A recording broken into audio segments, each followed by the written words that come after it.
The attitude of Aborigines themselves, many of whom now refuse to play the part of mere victims in order to merit white sympathy and charity.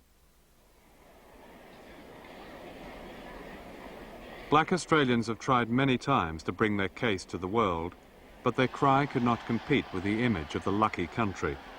In 1982, the Commonwealth Games were held in Brisbane, Queensland, and the assembled international media heard ordinary, dignified voices of Black Australia, a nation they had not known existed.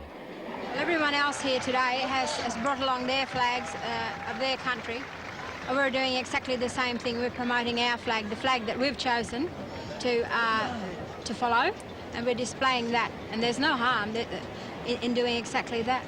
And we're going to sit it out quietly like the rest of them, enjoy the games, but display our flag, and that's what we're doing.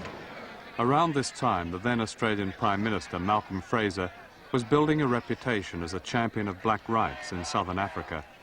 For the Aborigines, this presented a familiar irony. The Fraser government had consistently refused to use its federal power against repressive states like Queensland, whose Premier accused communists of disturbing his otherwise happy poor old Abos. The truth was that the days of the poor old Abo had gone forever.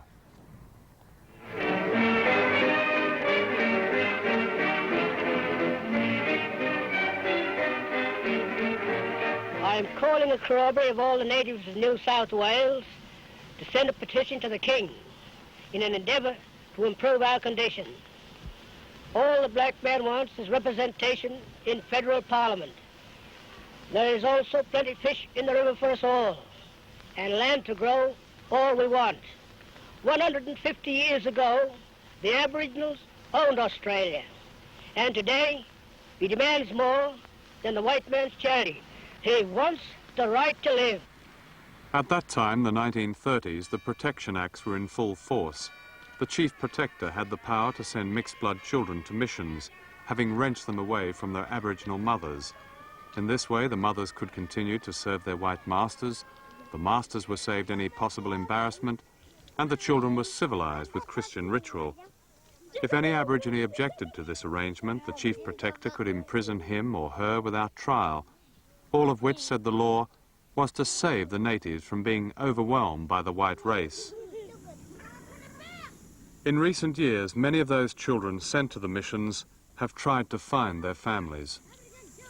Well, the first time with me, as the story goes, is my grandpa said, "You don't take that kid," you know, so I was left. He stopped him, but then the following year, months later, he came back again, and then I was out with some other kids, and most of the old people had gone away from the station. And so Constable Bill McKinnon was able to take me, put me on the